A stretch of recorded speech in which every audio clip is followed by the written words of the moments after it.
Bonjour, donc nouveau chapitre qui comporte plusieurs parties. La première s'appelle les phénomènes périodiques et mesures du temps, qui va se décomposer en deux petits paragraphes qui sont liés essentiellement aux compétences expérimentales exigibles, les oscillations libres d'un pendule simple, vous avez peut-être déjà vu en seconde, et les transferts d'énergie au sein de cet oscillateur, également que nous allons voir en travaux pratiques.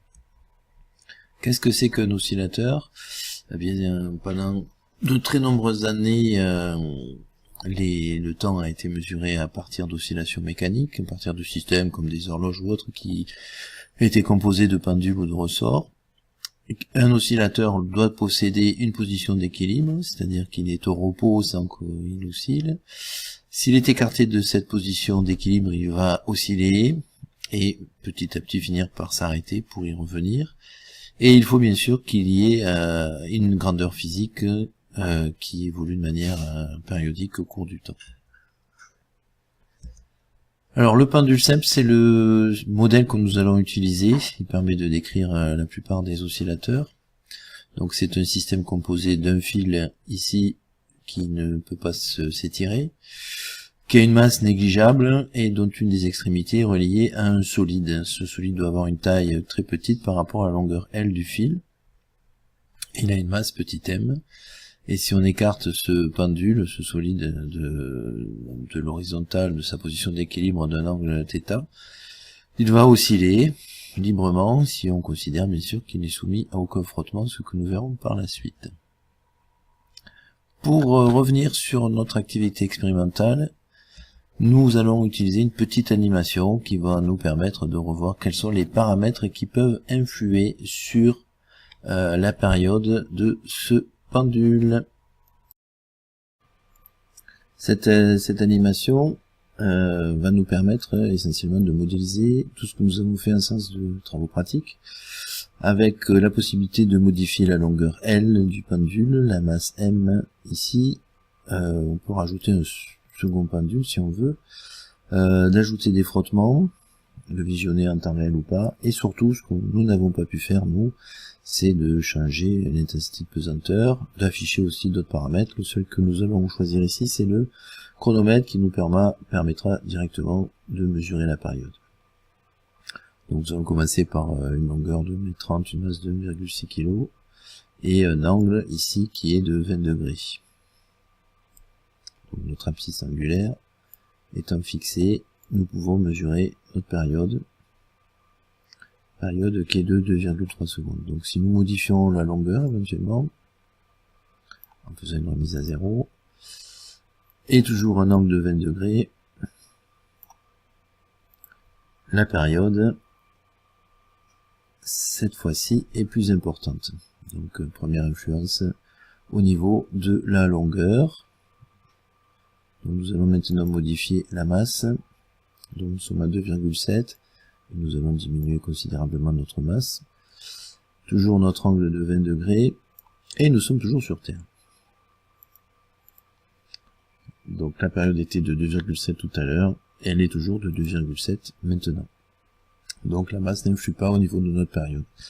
Nous allons changer et nous mettre sur Jupiter. Pourquoi pas.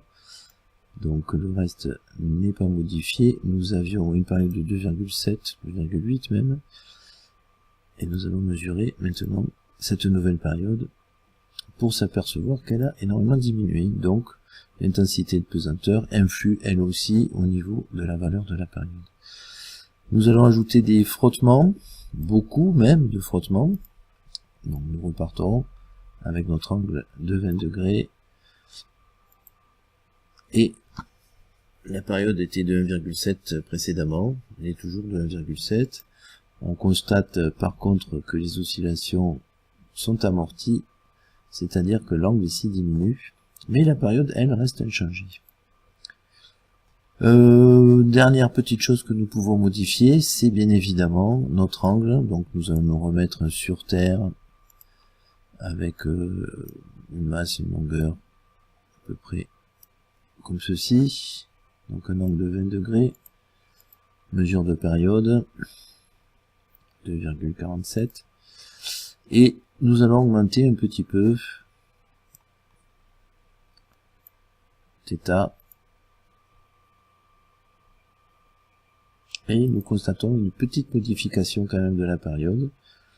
Donc notre abscisse angulaire semble modifier au-delà en tout cas de 20 degrés notre période. Nous allons prendre cette fois-ci une période plus petite, pas une période, un écart angulaire plus petit, et nous revenons par contre cette fois-ci une période de 2,46 comme pour l'angle de 20 degrés à peu près. Donc toutes ces mesures que vous avez faites en TP et modélisées par ce petit logiciel nous ont permis d'établir la valeur de la période de notre pendule simple. Donc de cette petite animation plus de nos séances expérimentales, nous allons retenir que pour de petites oscillations avec une abscisse angulaire inférieure à 20 degrés, la période T d'un pendule simple de longueur L est donnée par la relation suivante. Donc T égale 2π racine de L sur G avec les unités qui sont données ici. Nous pouvons aussi faire la même chose pour un oscillateur élastique que je vous ai fait voir et qui peut être modélisé par ce schéma avec un ressort de constante de raideur K, une masse petit m, et la période sera cette fois-ci de 2π racine de m sur K avec les unités ici qui vous sont données.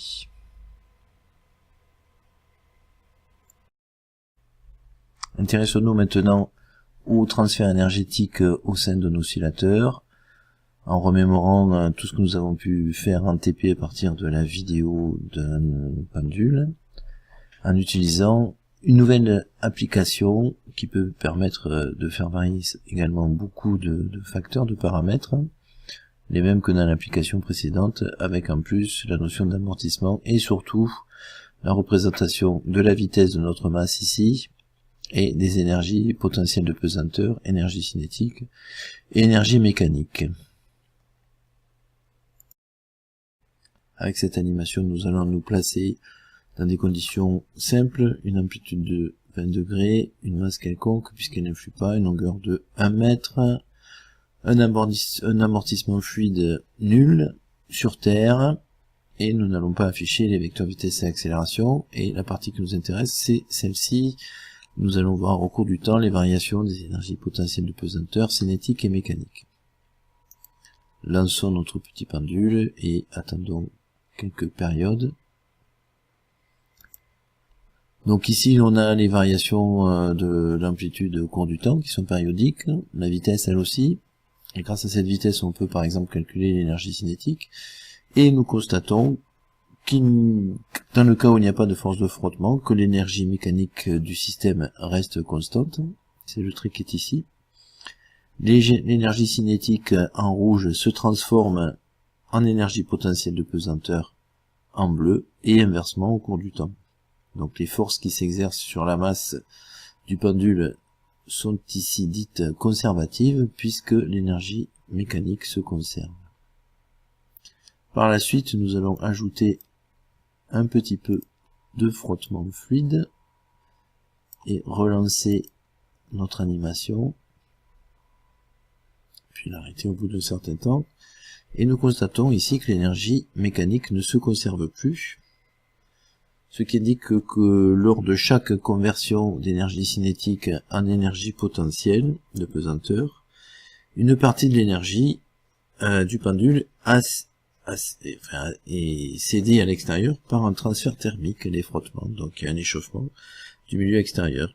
Les forces de frottement ici donc sont dites non conservatives, puisque l'énergie mécanique ne se conserve plus, et donc sa variation n'est plus nulle.